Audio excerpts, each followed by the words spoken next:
24 घंटे में गाजा पर बड़े फैसले होने की उम्मीद जाहिर की जा रही है। कल अमेरिका में बाइडेन और जिनपिंग की बड़ी बैठक होनी है। गाजा के भविष्य पर चर्चा की उम्मीद है कि दोनों के बीच गाजा के मुद्दे पर चर्चा हो। एक और बड़ी खबर यह कि गाजा युद्ध एटमी युद्ध में बदलने वाला है। तो गाजा युद्ध क्या एटमी युद्ध में बदलने वाला है, ये बड़ा सवाल। गाजा में हमास को खत्म करने के लिए इजराइल परमाणु प्रहार क्या कर सकता है? इजराइल पर दबाव बहुत बढ़ता जा रहा है। नेतन्याहू पर जल्द युद्ध विराम का प्रेशर भी बढ़ता ही जा रहा है। हैरानी की बात यह है कि अमेरिका भी अब इजराइल का साथ देने से बच रहा है। इन सब के बीच इजराइल के विदेश मंत्री ने कहा है कि इजराइल पर जिस तरह का अंतर्राष्ट्रीय दबाव है, उसके बाद युद्ध को 15 दिन में ही खत्म करना होगा। तो सवाल यही है कि 15 दिन में ये जंग कैसे खत्म होगी? क्या नेतन्याहू की सेना परमाणु पथ पर चलने जा रही है?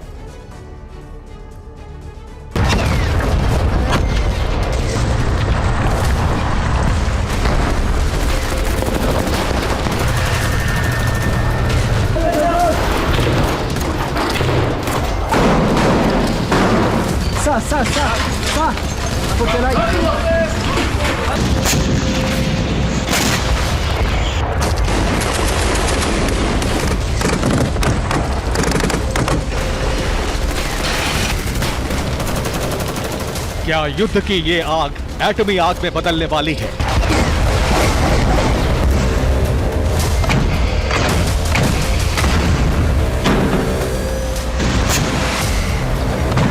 क्या गाजा विध्वंस परमाणु विध्वंस में तब्दील होने वाला है?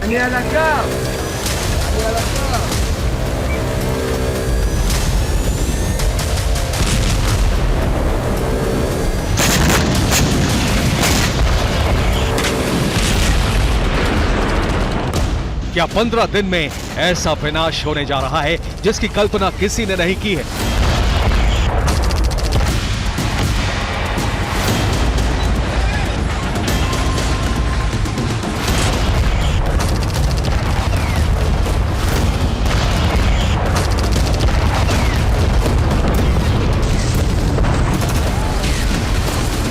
क्या साल 2023 खत्म होने के साथ ही गाजा पूरी तरह से खत्म हो जाएगा?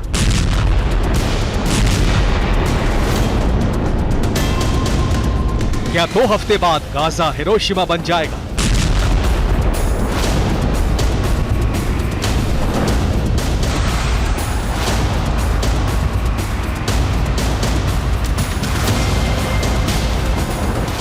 तेल अवीव से लेकर गाजा तक, गाजा से लेकर वॉशिंगटन, लंदन और तेहरान तक जो कुछ हो रहा है, उससे परमाणु महाविनाश का खतरा बहुत बढ़ गया है।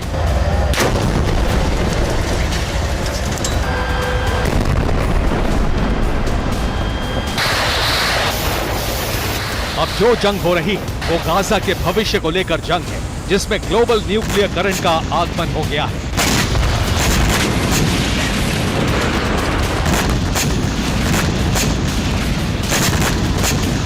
इजराइल पर जिस तरह का दबाव बढ़ रहा है वो बहुत ही जल्द परमाणु महाविनाश की वजह बन सकता है।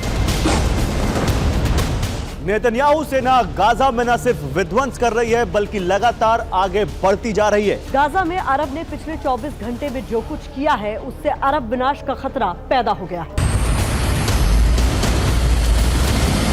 आईडीएफ ने गाजा की संसद पर कब्जा कर लिया है। न सिर्फ कब्जा कर लिया है बल्कि उस पर इजराइल का झंडा भी फहरा दिया है।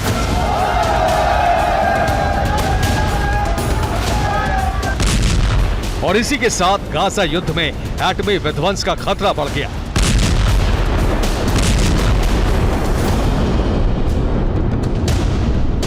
गाजा की संसद पर आईडीएफ का कब्जा हुआ, यहां इजराइल का झंडा लगाया गया तो अरब और इस्लामिक देश भड़क गए। जो जॉर्डन अब तक खुलकर कुछ नहीं कह रहा था, उसने भी विद्रोह का ऐलान कर दिया।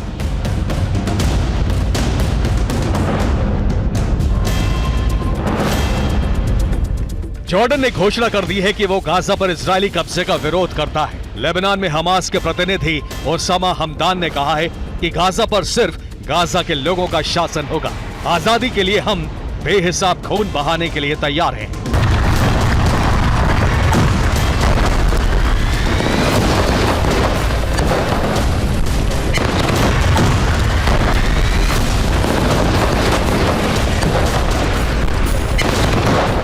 लेकिन इजराइल और नेतन्याहू पर इसका कोई असर नहीं पड़ा। इजराइल के रक्षा मंत्री योव गैलेंट ने घोषणा की है कि हमास गाजा पर अपना कंट्रोल खो चुका है। नेतन्याहू ने फिर से ऐलान कर दिया है कि युद्ध के बाद गाजा पर इजरायली सेना का ही नियंत्रण रहेगा।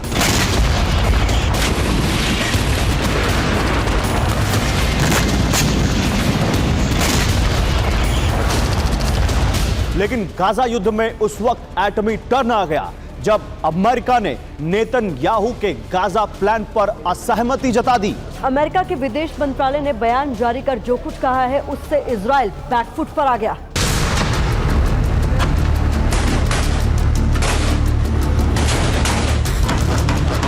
युद्ध के बाद गाजा पर इजराइल का ही नियंत्रण रहेगा। नेतन्याहू के इस बयान पर अमेरिकी विदेश मंत्रालय ने कहा कि गाजा के भविष्य को लेकर नेतन्याहू के बयान से अमेरिका पूरी तरह से असहमत है। अमेरिका चाहता है कि गाजा पर कब्जा नहीं हो, ना ही वहां के लोगों को निकाला जाए। अमेरिका गाजा में फिर से हमास का शासन भी नहीं चाहता है।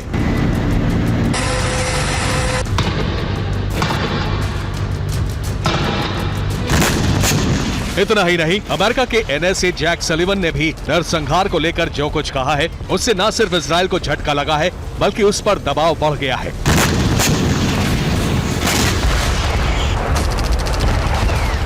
The loss of a single innocent life is a tragedy, whether it's a Palestinian civilian, an Israeli civilian, or anyone else.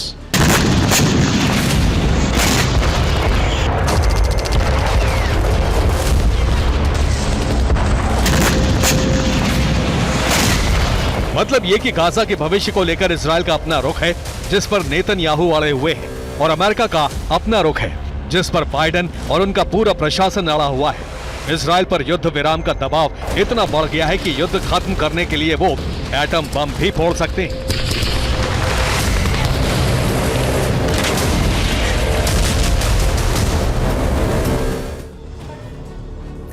सवाल यही है कि आखिर इजरायली सेना एटमी हमला क्यों कर सकती है, परमाणु विध्वंस का खतरा क्यों बढ़ गया है। इसकी एक नहीं बल्कि 5 वजहें हैं। पहली वजह है इजराइल पर ग्लोबल दबाव। अरब और इस्लामिक देश समेत तमाम मुल्क इजराइल पर तत्काल युद्ध विराम करने का दबाव डाल रहे हैं। दूसरी वजह है कि वो आक्रोश, वो विरोध प्रदर्शन जो इजराइल के खिलाफ करीब करीब हर महाद्वीप में दिखाई दे रहा है। इजराइल पर इस वजह से भी दबाव बढ़ता ही जा रहा है। तीसरी वजह है अमेरिका। युद्ध में इजराइल का अब तक खुलकर साथ दे रहे अमेरिका ने भी अपने कदम पीछे खींचने का संकेत दे दिया है। गाजा के भविष्य को लेकर इजराइल का जो प्लान है उससे अमेरिका सहमत नहीं है। चौथी वजह है अरब और इस्लामिक देशों की आक्रामकता। ईरान के साथ कई अरब देश इजराइल के खिलाफ एकजुट हो रहे हैं। अगर गाजा पर हमले नहीं रुके तो ये मुल्क इजराइल के खिलाफ युद्ध छेड़ सकते हैं। और पांचवी वजह है अमेरिका और इजराइल पर बढ़ता प्रेशर। अरब और इस्लामिक देश लगातार अमेरिका और यूरोप पर दबाव डाल रहे हैं जिससे बाइडेन बैकफुट पर पहुंच गए हैं। अमेरिका ये दबाव अब इजराइल पर ट्रांसफर कर रहा है। यही वजह है कि जल्द युद्ध खत्म करने के लिए IDF परमाणु आघात कर सकता है।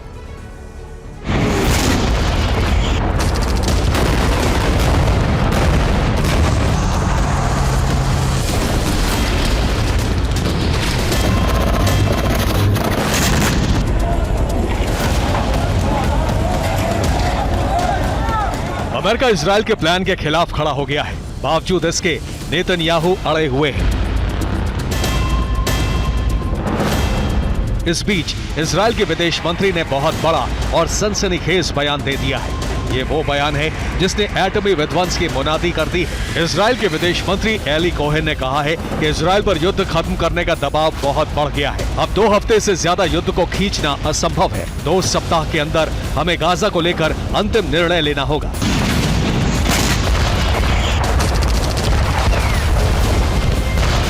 साफ है कि अंतर्राष्ट्रीय दबाव की वजह से इजराइल को युद्ध 15 दिन के अंदर खत्म करना होगा। ये तभी होगा जब गाजा में इजरायली सेना परमाणु बम से हमला कर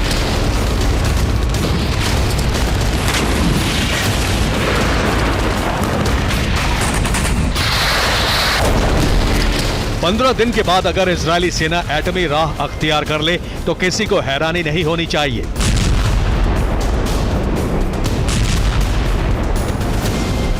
इजराइल के विदेश मंत्री ने जो कुछ कहा वही सच है। गाजा के भविष्य को लेकर अमेरिका इजराइल का साथ देने से मना कर चुका है।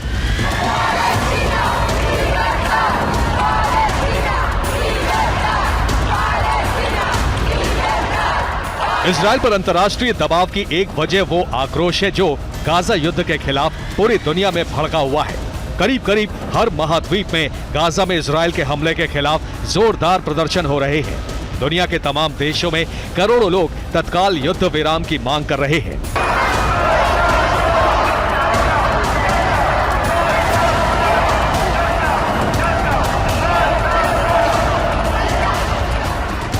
यूरोप में गाजा विध्वंस के खिलाफ क्रोध और प्रदर्शन बढ़ते जा रहे हैं। यहाँ हालात इतने खराब हो गए हैं कि कई देशों में सिविल वॉर छिड़ सकता है।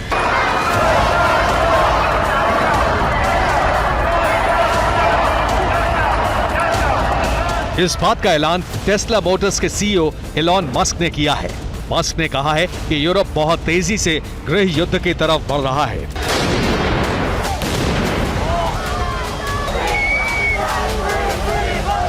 इंडोनेशिया और स्पेन जैसे कई देशों ने बाइडेन से अपील की है कि गाजा युद्ध की आग जल्द से जल्द बुझाएं।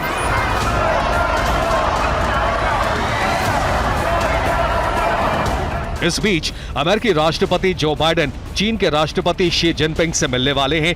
दोनों के बीच गाजा युद्ध को लेकर बात होनी है। इस बात की संभावना बहुत प्रबल है कि जिनपिंग भी बाइडेन पर युद्ध खत्म करवाने का दबाव डालेंगे।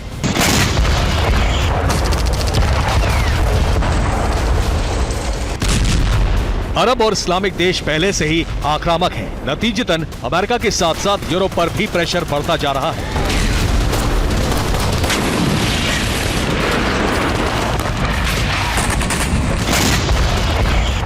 दूसरी ओर नेतन्याहू अपनी जिद पर अड़े हैं। इजराइल को डर है कि कहीं अंतर्राष्ट्रीय दबाव में अमेरिका इजराइल के हक के खिलाफ कोई फैसला न करने लग जाए। इसलिए इजराइल उससे पहले ही अपना गाजा ऑपरेशन पूरा करना चाहता है। जैसा कि इजराइल के विदेश मंत्री ने कहा, इजराइल के पास सिर्फ 15 दिन का वक्त है। तो सवाल यही है कि क्या नेतन्याहू सेना अब एटमी विध्वंस करने वाली है? क्या गाजा का हाल हिरोशिमा जैसा होने जा रहा है? इन सवालों का जवाब तो फिलहाल वक्त ही बताएगा। Bureau report, TV9 Bharatvarsh. Lebanon में इजराइल का ताबड़तोड़ हमला हुआ है। दक्षिण लेबनान में हिजबुल्लाह के ठिकाने को टारगेट किया गया है। इजरायली एयरफोर्स ने यहां जमकर बमबारी की है। बमबारी से इलाके में आग लग गई है।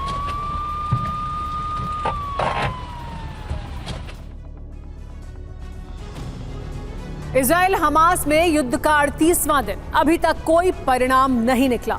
सर्दियां आ चुकी हैं और इजराइल विरोधी ईरानी प्रॉक्सी गुटों को इसी का इंतजार था। IRGC यानी इस्लामिक रेवोल्यूशनरी गार्ड कोर ने इस मिसाइल और ड्रोन का जखीरा यमन होते हुए हमास तक भेज दिया है और ऐलान कर दिया है कि हमारी तैयारी पूरी है। इजराइल और अमेरिका ने भी इस खतरे को भांपते हुए रणनीति बनाई है।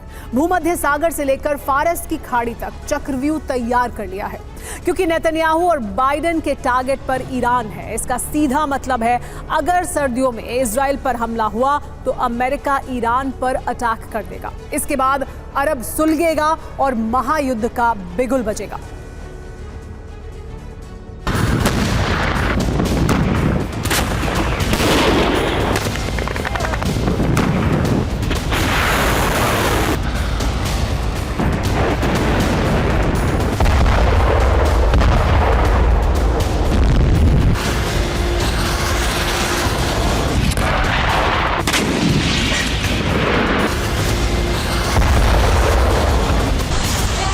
गाजा में बारिश सर्दियों की दस्तक दे रही है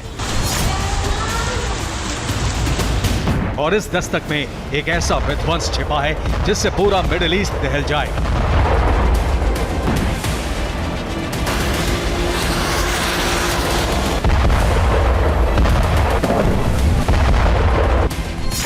ईरान करेगा हमला, इजराइल फिर दहलेगा।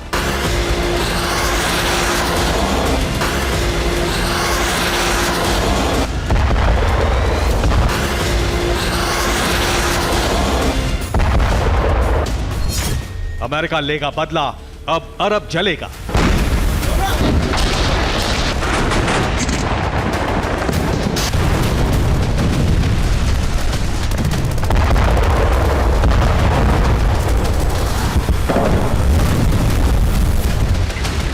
यानी सर्दियों में जंग खत्म होने के आसार नहीं है। ये बात कही जा रही है कि सर्दियों में इजराइल की ताकत आधी रह जाएगी और वो वक्त इजराइल पर एक और हमले का सबसे मुफीद वक्त होगा। यानी इस बार इजराइल पर 7 अक्टूबर से भी कई गुना बड़ा हमला अंजाम दिया जा सकता है, जिसमें हिजबुल्लाह, हमास, हूती और ईरान के दूसरे प्रॉक्सी गुट भी शामिल हो सकते हैं।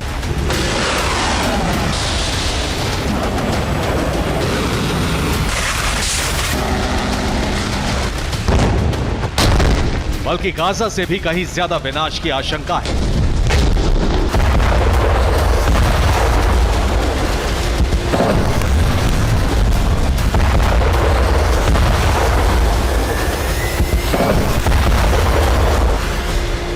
यानी इजराइल पर हर बॉर्डर से हमला होगा, यहां तक कि भूमध्य सागर से भी जंग की ज्वाला इजराइल को घेर सकती है।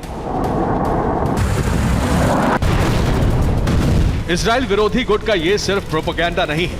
अगर होता तो इजराइल इतनी जबरदस्त तैयारी नहीं करता।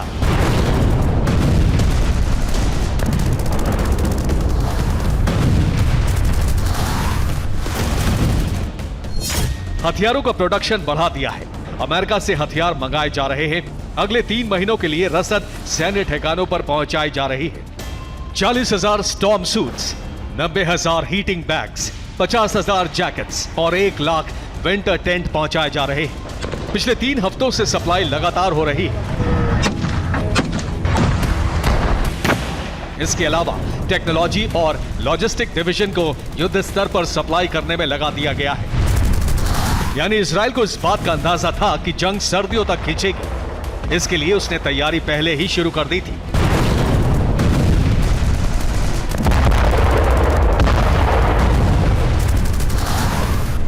पिछले कुछ हफ्तों से हम सैनिकों को सर्दियों के लिए आवश्यक सभी उपकरण और साधन देने के लिए 24 घंटे काम कर रहे हैं। हमने आपातकालीन गोदाम खोले ताकि सैनिकों को सब कुछ मिल सके जो सर्दियों में युद्ध लड़ने के लिए जरूरी है।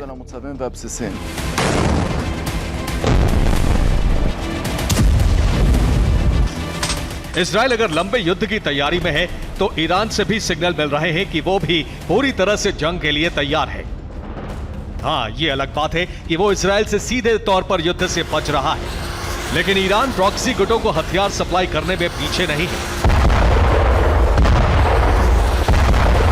ईरान ने सीधे तौर पर धमकी दी है कि अगर इस जंग में इजराइल के साथ अमेरिका भी कूदा तो ईरान हर परिस्थिति के लिए तैयार। यानी ये तय है कि मिडिल ईस्ट में अमेरिकी सैन्य अड्डों पर जो हमले हो रहे हैं उसके पीछे ईरान का हाथ है। ईरान के प्रॉक्सी गुट ये हमले अंजाम दे रहे हैं। अब अमेरिका को तय करना है कि वो ईरान का जवाब कैसे देगा। सर्दियों में इस बात का फैसला हो जाएगा कि हमास इजराइल की जंग क्या पूरे अरब में फैलेगी या फिर गाजा तक ही सीमित रहेगी। लेकिन इसके आसार लगते नहीं, क्योंकि ईरान और इजराइल ने जो तैयारी की है वो किसी बड़े युद्ध का अंदेशा दे रही है। क्योंकि ईरान लगातार हिजबुल्लाह, हमास और हूती को हथियार दे रहा है और अमेरिका इजराइल ने बार बार कहा है कि ईरान ऐसा करने से बाज नहीं आया तो उससे सबक सिखाने के लिए हम तैयार हैं। सर्दियों में बड़ी जंग के आसार नजर आ रहे हैं। ईरान ने कई मिसाइल लॉन्च पैड पर डाल दी हैं और कई ईरानी प्रॉक्सी संगठनों तक पहुंचा भी दी हैं। दूसरी तरफ अमेरिका और इजराइल भी करारा जवाब देने के लिए तैयार है। ईरान के पास सारे शॉर्ट रेंज मिसाइल है जिसे हमास और हिजबुल्लाह को देने की बात सामने आ रही है। इसकी अटैक क्षमता 300 किलोमीटर है, जबकि ये 500 किलो विस्फोटक से दुश्मन को दहलाने में सक्षम है। ईरान को जवाब देने के लिए इजराइल ने arrow 3 long range air defence system लगाया है, जो मिसाइल किलर कहा जाता है। इसका 99% अटैक रेट है, यानी 100 में से 99 मिसाइल अटैक को नाकाम कर देता है। ईरान ने अल यासीन 105 एंटी टैंक रॉकेट की खेप भी हमास को भेजी है, जिसकी रेंज 300 से 500 मीटर है। ईरान इसे मरकावा टैंक का काल कह रहा है। इजराइल ने रोमा मल्टीपल रॉकेट लॉन्चर तैनात कर दिया है, जिसे अमेरिका से खरीदा है। इसका इस्तेमाल अमेरिका गल्फ वॉर में कर चुका है, जबकि ईरान ने कमान 19 नाम का अटैक एंड सर्विलांस ड्रोन तैयार किया है, जिसकी रेंज 3000 किलोमीटर है।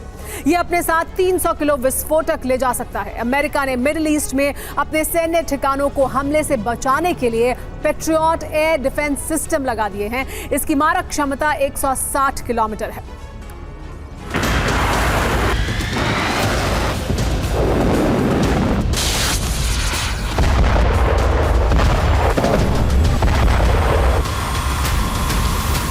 इसके अलावा ईरान ने एक ऐसी लॉन्ग रेंज मिसाइल तैयार की है जिसका नाम ईरानी कमांडर कासिम सुलेमानी के नाम पर रखा है।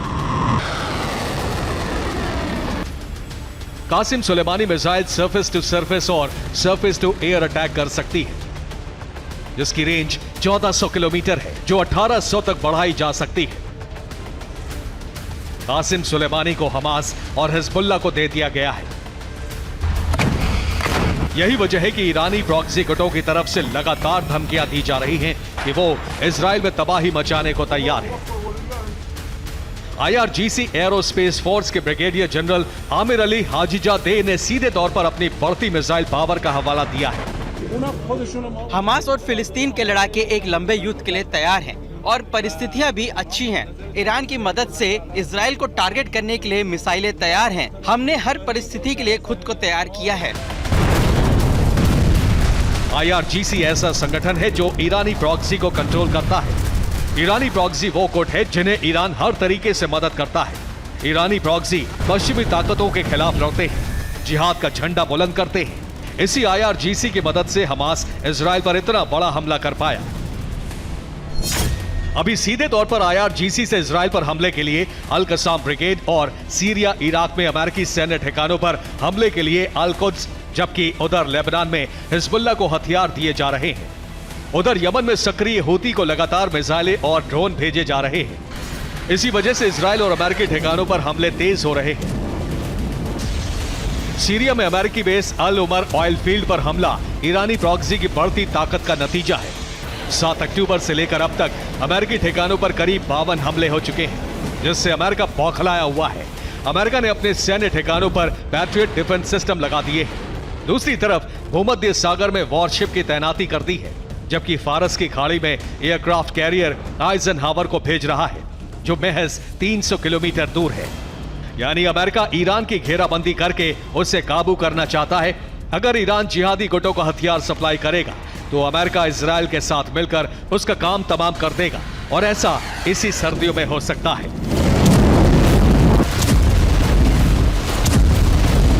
क्योंकि ईरानी प्रॉक्सी समझ रहे हैं कि इजराइल सर्दियों में कमजोर पड़ेगा और अमेरिका अपने सैन्य ठिकानों को बचाने में उलझा रहेगा, तब इजराइल में बड़ा हमला किया जाएगा। लेकिन ऐसा हुआ तो मिडिल ईस्ट का धधकना तय है, क्योंकि अमेरिका अपना दबदबा कभी कम नहीं करना चाहेगा। Bureau report, TV9 Bharat. West Bank में इजरायली हमला लगातार जारी है। तुलकाम में इजरायली सेना की झड़प हुई है। इजरायली सेना ने यहां पर गोलियां बरसाई हैं, यानी वेस्ट बैंक में भी लगातार इजराइल की डिफेंस फोर्स द्वारा कार्रवाई की जा रही है, एक्शन लिया जा रहा है, ग्राउंड एक्शन हो रहा है। तुलकाम में देखिए किस तरह से इजरायली डिफेंस फोर्स और यहां पर मौजूद जो लड़ाके उनके बीच गोलीबारी हो रही है।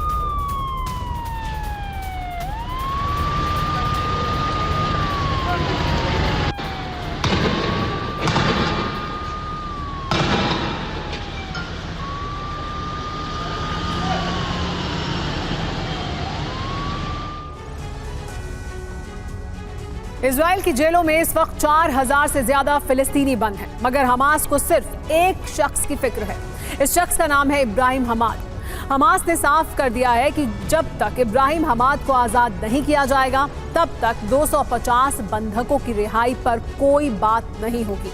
यानी हमास को 250 बंधकों के बदले सिर्फ एक शख्स चाहिए। आखिर कौन है इब्राहिम हमाद और कैसे गाजा वॉर में 360 डिग्री टर्न ला सकता है? हमारी इस एक्सक्लूसिव रिपोर्ट में आप भी देखिए।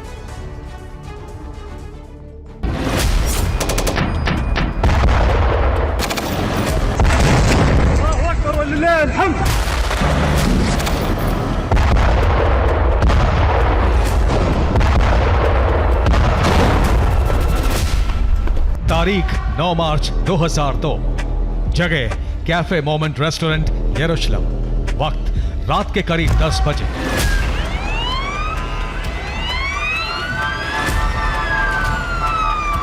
यरूशलेम में मौजूद कैफे मोमेंट में लोगों की भीड़ थी।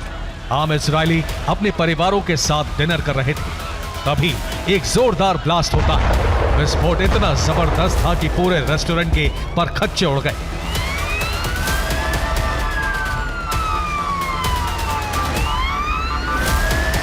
तारीख 31 जुलाई 2002, जगह हेब्रो यूनिवर्सिटी यरूशलेम। वक्त सुबह के करीब 11 बजे। हेब्रो यूनिवर्सिटी के माउंट स्कोपस कैंपस के कैफेटेरिया में स्टूडेंट्स की जबरदस्त भीड़ थी। तभी एक जोरदार ब्लास्ट होता है। धमाकों के बाद हर तरफ खून और शरीर के चीथड़े बिखरे हुए थे। यरूशलेम में हुए बैक टू बैक 2 धमाकों से इजराइल की खुफिया एजेंसियां दहल गईं। इन दोनों धमाकों में 20 लोगों की मौत हो गई थी, वहीं 54 लोग घायल हो गए थे। जांच में पता चला कि ये दोनों धमाके दरअसल सुसाइड अटैक थे, जिनका मास्टरमाइंड वेस्ट बैंक में कहीं छिपा था। इजराइल के मौसाद और सीक्रेट एजेंसियों ने सीक्रेट इनपुट इकट्ठा करना शुरू कर दिया। वेस्ट बैंक में धरपकड़ तेज हो गई। आखिरकार 23 मई 2006 को इजराइल की यामाम यूनिट ने वेस्ट बैंक से एक शख्स को गिरफ्तार किया। इसका नाम था इब्राहिम हमाद, पहचान वेस्ट बैंक में हमास का कमांडर। तस्वीरों में मुस्कुराता, इजराइल में सुसाइड बॉम्बिंग का मास्टरमाइंड, जिसकी रिहाई के बदले 250 मासूम लोगों की जिंदगी और मौत का फैसला होना है।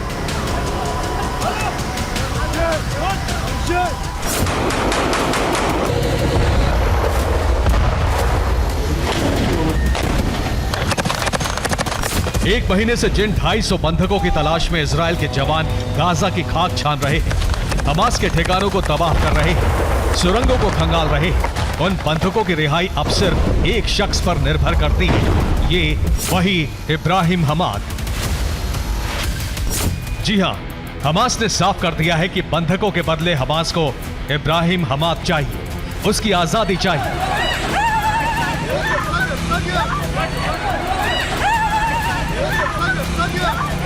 आखिर 250 बंधकों के बदले हमास इब्राहिम हमाद की मांग क्यों कर रहा है? उसके पीछे इस्माइल हानिया की स्ट्रैटेजी क्या है? वो सब कुछ आपको बताएंगे, लेकिन उससे पहले हमास की शर्तों की लिस्ट के बारे में बताते हैं, जिसके टॉप पर इब्राहिम हमाद का नाम है। बंधकों की रिहाई के लिए हमास की कुल 3 शर्तें हैं। हमास की पहली शर्त, इब्राहिम हमाद को इजरायली जेल से रिहा किया जाए। हमास की दूसरी शर्त, 70 महिलाओं और बच्चों की रिहाई के बदले 5 दिन का संघर्ष विराम हो। हमास की तीसरी शर्त, 200 फिलिस्तीनी बच्चों और 75 महिलाओं को रिहा करना होगा।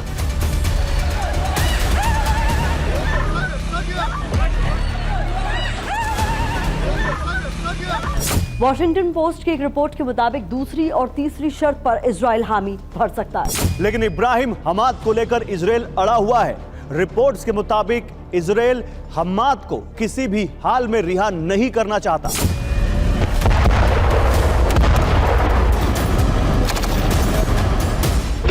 हमास जहां इब्राहिम हमाद को रिहा करने की मांग पर अड़ा है, वहीं इजराइल ने साफ कर दिया है कि जब तक इजरायली जेल से इब्राहिम हमाद को आजाद नहीं कराया जाता, तब तक बंधकों की रिहाई पर कोई बात नहीं होगी। सवाल है कि इब्राहिम हमाद की रिहाई के खिलाफ इजराइल इतना ज्यादा सख्त क्यों है? यह जानने के लिए आपको इब्राहिम हमाद की पूरी कुंडली जाननी होगी। इब्राहिम हमीद वेस्ट बैंक में हमास का मिलिट्री कमांडर था। दूसरे इंतिफादा में सुसाइड बम धमाकों का मास्टरमाइंड माना जाता है। महज 5 सालों में हमाद ने 6 बड़े बम धमाकों को अंजाम दिया। धमाकों में 46 लोगों की जान गई, जबकि 400 से ज्यादा जख्मी हो गए। 8 इजरायली जवानों की हत्या में भी शामिल रहा। साल 2006 में उसे वेस्ट बैंक के रामल्ला से गिरफ्तार किया गया। 2012 में 54 साल आजीवन कारावास की सजा सुनाई गई। जी हां, सही सुना आपने, 54 साल आजीवन कारावास की सजा। यानी इब्राहिम हमाद के गुनाह इतने ज्यादा हैं, इतने संगीन हैं कि उसके प्रायश्चित के लिए 54 जन्मों का कारावास भी कम है।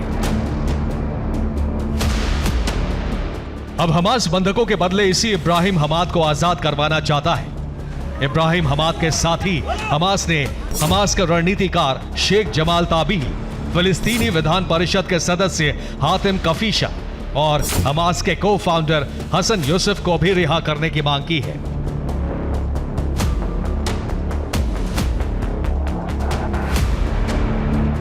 इजराइल की जेलों में इस वक्त 4000 से ज्यादा फिलिस्तीनी बंद हैं, जिनमें 170 नाबालिग हैं। मगर बंधकों की जान के बदले उसके लिस्ट में टॉप पर सिर्फ इब्राहिम हमाद का नाम है। दरअसल इजराइल के खुफिया एजेंसियों के पास सीक्रेट इनपुट है कि हमास एक बड़े प्लान पर काम कर रहा है, जिसके सेंटर में इब्राहिम हमाद होगा। इसलिए वो हमाद की रिहाई चाहता है। Bureau report, TV9 Bharatvarsh. West Bank के अस्पताल में इजराइल ने हमला किया है। तुलकाम के पब्लिक हॉस्पिटल पर आंसू गैस के गोले दागे हैं। इजरायली हमले से कई लोग जख्मी हो गए हैं, ऐसी जानकारी मिल रही है। तो देखिए, तस्वीरें भी सामने आई हैं। ये तुलकाम की तस्वीरें हैं, वेस्ट बैंक की तस्वीरें हैं, जहां अस्पताल पर आंसू गैस के गोले दागे गए हैं इजरायली डिफेंस फोर्स द्वारा।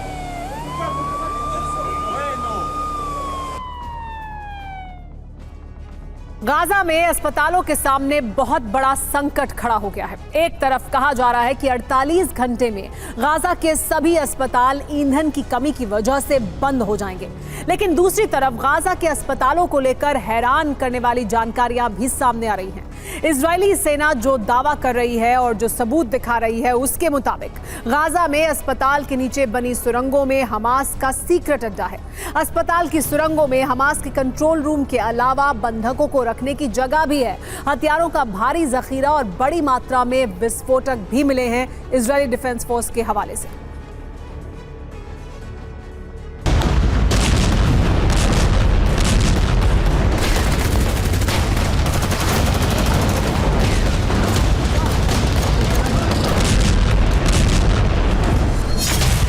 Down directly to the tunnel. Now you can see the tunnel. You can see the tunnel. We're now in the area of the basement of the hospital. Israel के निशाने पर क्यों हैं Gaza के अस्पताल?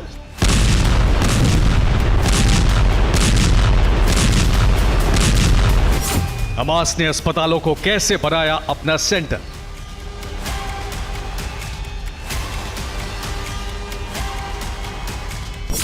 Gaza के अस्पतालों में सुरंग का सनसनीखेज सच। And it goes down directly to the tunnel. Now you can see the tunnel. You can see the tunnel. Gaza के अस्पतालों पर सबसे बड़ा खुलासा। We are now in the area of the basement of the hospital.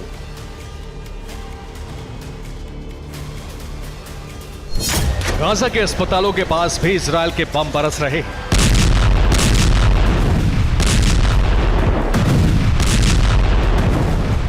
अस्पतालों के पास बम बरसाने को लेकर इजरायली सेना दावे करती रही है कि हमास ने गाजा के अस्पतालों को अपना सीक्रेट अड्डा बना रखा है और उसकी आड़ लेकर हमास के लड़ाके छिपे हुए हैं। इजरायली सेना ने अपने इस दावे को पुख्ता करने के लिए गाजा के अस्पताल में हमास की कारगुजारियों का वीडियो भी जारी कर दिया। गाजा के इन अस्पतालों के अंदर कई हैरान करने वाले सबूत मिले। This is a cover tunnel. It's part of the same floor and it slides down here. So it's a cover tunnel so nobody can find it.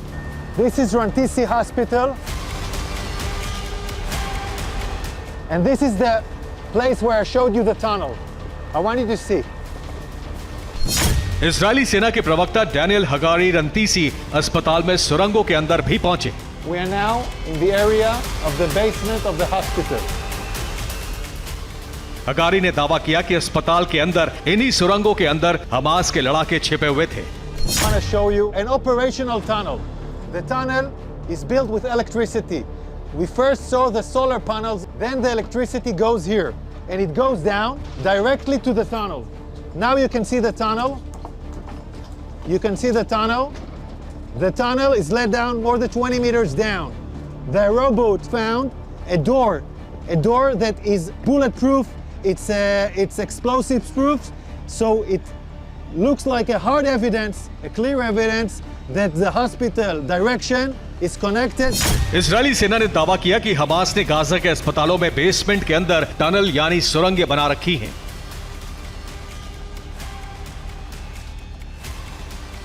दावे के मुताबिक हमास ने अस्पताल से स्कूल के बीच सुरंग का जाल बिछा रखा है।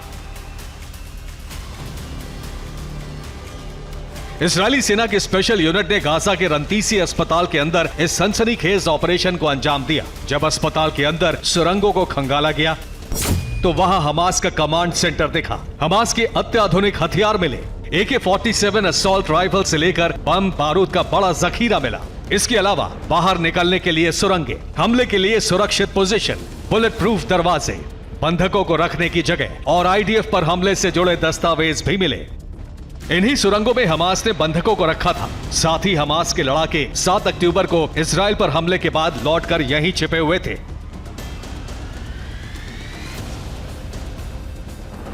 इजरायली सेना के प्रवक्ता डैनियल हगारी ने आगे वीडियो में दिखाया कि हमास कैसे गाजा के अस्पतालों को जंग में बड़े हथियार और सीक्रेट अड्डे के तौर पर इस्तेमाल कर रहा है। We are now in the basement, and in this basement we found a motorcycle. They were all used in the massacre of the 7th of October. They even have bullets in this motorcycle. So they came back from the massacre on the 7th of October into Rantisi Hospital. अस्पताल की सुरंग में मिली एक calendar नुमा list को Israeli सेना Hamas की planning list बता रही है। इजरायली सेना का दावा है कि इस लिस्ट के जरिए हमास इजराइल पर हमले की योजनाएं बनाता था और हमलों की तारीखें भी तय करता था। लेकिन कहा जा रहा है कि असल में वो एक कैलेंडर है, जैसे आम कैलेंडर होते हैं। इस कैलेंडर में महीने की तारीखें छपी हुई हैं। There is a list. This list, in Arabic, this list says we are in an operation. The operation against Israel started in the 7th of October. This is a Guardian list where every terrorist writes his name and every terrorist has his own shift guarding the people that were here. Gaza के रंतीसी अस्पताल के अंदर operation करके Israeli सेना ने अस्पतालों के अंदर से चलाई जा रही हमास की कारगुजारियों का खुलासा किया। लेकिन इससे पहले भी इजराइल दावा कर चुका है कि गाजा के दूसरे अस्पतालों में भी हमास ने अपने अड्डे बना रखे हैं। इनमें सबसे बड़ा अस्पताल है अल शिफा। इजरायली सेना का दावा है कि अल शिफा में रंतीसी अस्पताल से भी बड़ा हमास का सीक्रेट अड्डा है। एक रिपोर्ट के मुताबिक अल शिफा अस्पताल के नीचे मौजूद कमांड सेंटर में ही इजराइल पर हमले की प्लानिंग हुई थी। इजराइल की सेना जल्द ही गाजा के अल शिफा अस्पताल के अंदर दाखिल होगी, कोना कोना छानेगी और हमास के लड़ाकों का कर देगी खात्मा। इजरायली सेना गाजा के अल शिफा अस्पताल में ऑपरेशन को अंजाम देना चाहती है, लेकिन दूसरी तरफ इन अस्पतालों में हालात बेहद खराब होते जा रहे हैं। अस्पतालों में इजराइल के सीज के 1 हफ्ते हो चुके हैं। इस बीच गाजा के अस्पतालों में कोहराम मचा हुआ है। एक रिपोर्ट के मुताबिक अल शिफा अस्पताल के हालात तो काफी बिगड़ गए हैं। वहां बच्चों को इनक्यूबेटर से हटा दिया गया है, उन्हें अलग जगहों पर शिफ्ट किया जा रहा है।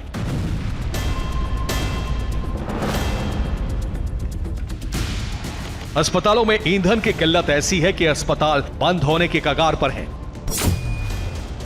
गाजा के स्वास्थ्य मंत्रालय के मुताबिक ईंधन की कमी की वजह से गाजा के सभी 36 अस्पताल 48 घंटे में पूरी तरह से बंद हो जाएंगे। फिलिस्तीनी शरणार्थियों के लिए काम करने वाली संयुक्त राष्ट्र की एजेंसी UNRWA ने भी गाजा के हालात को भयावह करार दिया है। UNRWA के मुताबिक उसके पास सिर्फ मंगलवार तक का ही ईंधन है, इसके बाद उसे भी अपना मिशन बंद करना पड़ सकता है। ईरान ने शाहिद ड्रोन का नया वर्जन लॉन्च किया है। ड्रोन पर गाजा लिखा गया है। आकार में शाहिद ड्रोन का सबसे बड़ी सीरीज है ये, और इस ड्रोन पर गाजा लिखा गया है। शाहिद ड्रोन का ये नया वर्जन है जिसे लॉन्च किया है ईरान ने। ईरान अपनी ताकत और अपनी क्षमता दिखा रहा है, लेकिन साथ ही वो किस ओर खड़ा है। देखिए ये है वो शाहिद ड्रोन जिस पे लिखा गया है, शाहिद ड्रोन का नया वर्जन है ये, जिस पर लिखा गया है गाजा। आकार में शाहिद ड्रोन का ये सबसे बड़ा वर्जन होगा इस सीरीज में। देखिए इस तरह से लिखा गया है गाजा इस शाहिद ड्रोन पर। क्या दुनिया भर के मुसलमान गाजा पहुंचने वाले हैं? क्या हजारों लाखों मुजाहिदीन गाजा पहुंचकर इजराइल के खिलाफ जिहाद की जंग छेड़ने वाले हैं? ये सवाल इसलिए क्योंकि गाजा युद्ध में जिहाद की एंट्री हो गई है।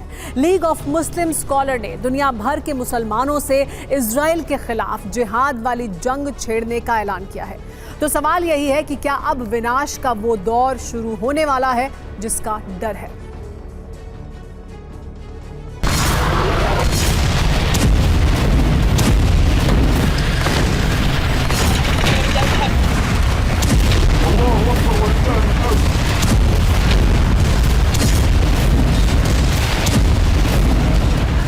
गाजा वॉर में जिहाद की एंट्री हो गई है और इसी के साथ अरब में महाविनाश की कमेंट्री शुरू हो गई है।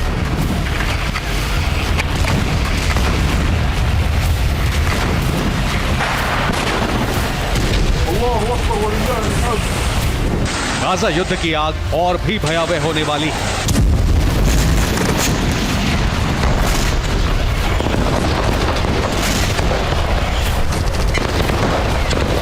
गाजा में जो जिहाद छिड़ने वाला है उसकी आग में कई मुल्क जलने वाले हैं।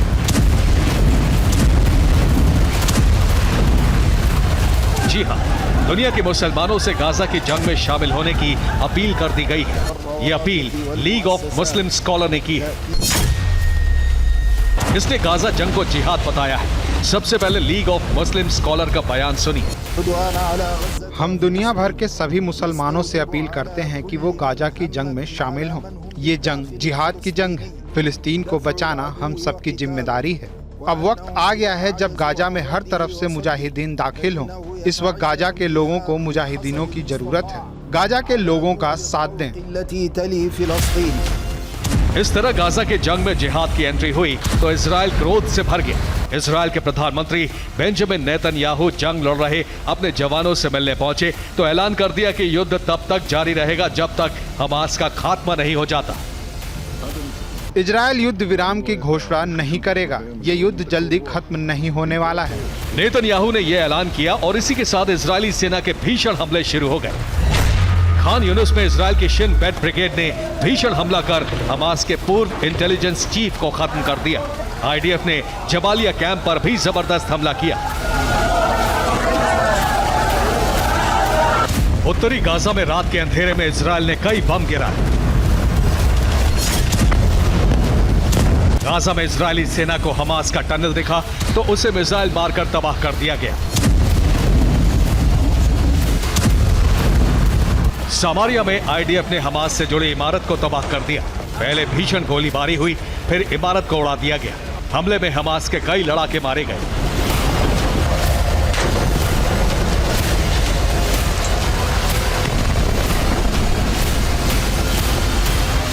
आईडीएफ ने जबरदस्त हमला करते हुए सेंट्रल गाजा के सभी पावर सेंटर पर कब्जा कर लिया।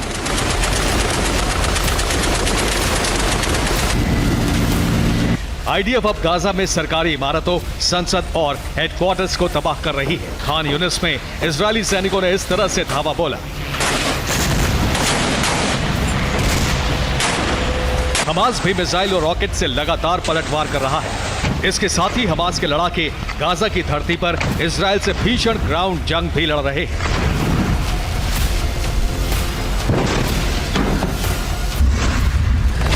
कफ्र किला में हमास ने इजराइल के मरकावा टैंक को उड़ा दिया। हमास का दावा है कि उसके लड़ाकों ने 48 घंटे में इजराइल के 20 सैन्य वाहनों को तबाह कर दिया। हमास ने इसका वीडियो भी जारी किया है। गाजा की धरती पर हमास और आईडीएफ के बीच इस तरह से आमने सामने की जंग हो रही है। हमास लगातार इजरायली शहरों पर भी प्रहार कर रहा है। इजराइल पर हर 1 घंटे के बाद मिसाइल और रॉकेट की बारिश हो रही है। हिजबुल्लाह भी इजरायली सैन्य बेस पर लगातार हमले कर रहा है। हिजबुल्लाह के लड़ाकों ने 1 घंटे में ऐसा हमला किया कि इजराइल के वॉच टावर, कई इमारतें और सैन्य वाहन ध्वस्त हो गए। इजरायली सेना लेबनान को भी उसकी भाषा में जवाब दे रही है। हिजबुल्लाह के ठिकानों पर इजरायली आर्टिलरी इस तरह से बारूद की बारिश कर रही है।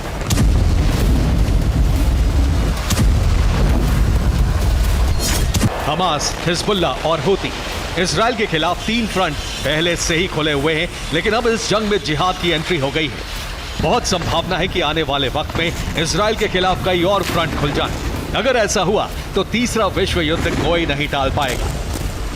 Bureau report, TV9 Bharatvarsh.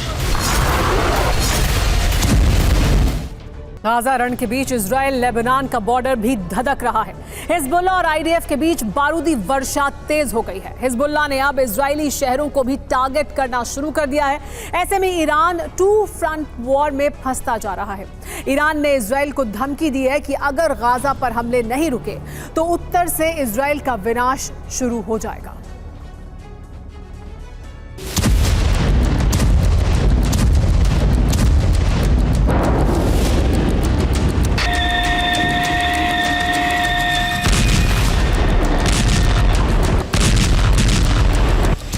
Hamas के लड़ाके गाजा पट्टी में इजरायली सेना पर विध्वंसक प्रहार कर रहे हैं, गुरिल्ला नीति से ताबड़तोड़ हमले कर रहे हैं, तो वही इजरायल का उत्तरी हिस्सा भी धधक रहा है।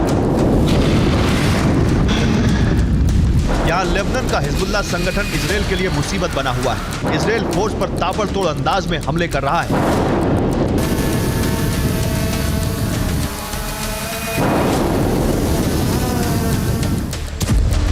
ये इजरायल पर हिजबुल्लाह के हमले का सबसे लेटेस्ट वीडियो है। हिजबुल्लाह का दावा है कि उसने इजरायली सैनिकों की एक चौकी पर हमला कर उसे तबाह कर दिया। इस हमले में एक इजरायली जवान की मौत हुई। यह वीडियो इजरायली वाहन पर हिजबुल्लाह के हमले का है, जिसमें इजरायली एक्सकैवेटर यानी खुदाई करने वाले ट्रक को तबाह कर दिया गया।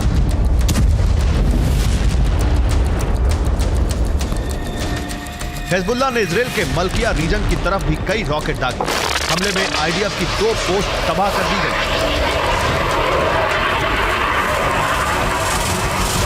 रात में दक्षिणी लेबनान से भी हिजबुल्लाह ने कई रॉकेट दागे, मगर इजरायल के iron dome missile defence system ने इन हमलों को नष्ट कर दिया।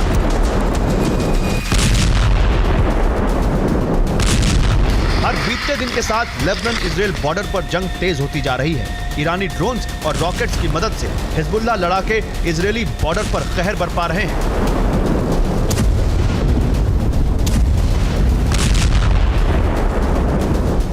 इस बीच ईरान का एक बड़ा बयान सामने आया है। ईरान ने इजरायल को धमकी देते हुए कहा, यह सुनने में किसी पुरानी फिल्म का टाइटल लग सकता है, लेकिन बैटल ऑफ नॉर्थ इजरायल का अंतकाल होगा।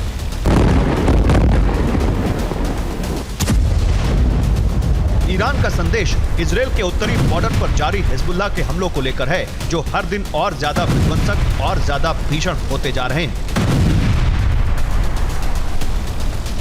हालांकि नेतन्याहू ने भी साफ कर दिया है कि इजरायल 2 फ्रंट वॉर के लिए पूरी तरह से तैयार है। नेतन्याहू ने हिजबुल्लाह को धमकी देते हुए कहा, इजरायल पर हमले बेहद भारी पड़ेंगे। युद्ध का विस्तार हमारे दुश्मनों का विनाश लेकर आएगा। आग से खेलोगे तो और आग बरसेगी। नेतन्याहू की इस धमकी का असर दिखने भी लगा है। आईडीएफ ने हिजबुल्लाह के खिलाफ बड़ी जंग की तैयारी शुरू कर दी है। ये तैयारी खासतौर पर सर्दियों के लिए शुरू की गई है।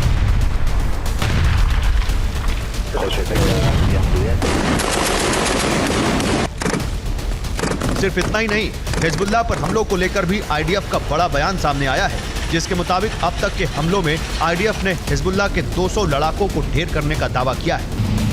इजरायल हिजबुल्लाह पर हमलों के वीडियो भी जारी कर रहा है।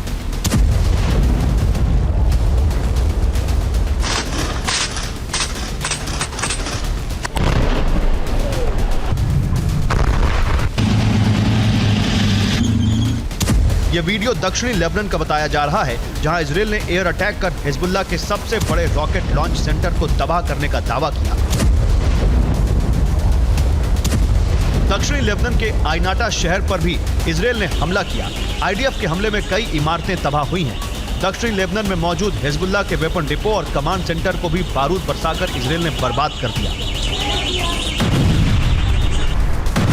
साफ है, चाहे उत्तरी इजरायल से सटा लेबनान बॉर्डर हो या फिर गाजा में मौजूद हमास लड़ाके, इजरायल ने स्पष्ट कर दिया है कि वो ना तो झुकेगा और ना ही पीछे हटेगा। Bureau report, TV9 Bharat. Gaza की तरह ही इजरायली सेना वेस्ट बैंक में भी संहार करना चाहती है। इजरायली सेना ने ऐलान किया है कि वो वेस्ट बैंक में भी हमास के सभी ठिकानों को पूरी तरह तबाह कर देगी। वेस्ट बैंक की जमीनी जंग अब गाजा से भी भीषण होती जा रही है। इजरायली सेना के ऑपरेशन से यही लग रहा है कि बेंजामिन नेतन्याहू गाजा पर कब्जे के प्लान को भले ही छोड़ दें, लेकिन वेस्ट बैंक पर कब्जे की उनकी पूरी तैयारी है।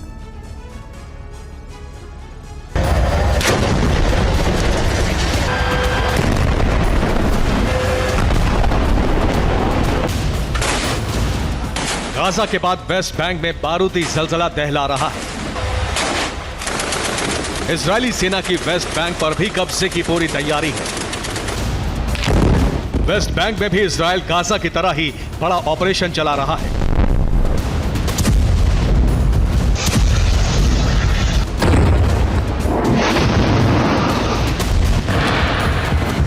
वेस्ट बैंक में बरसते बारूद और सेना की गाड़ियों के काफिले ने लोगों की नींदें छीन ली हैं।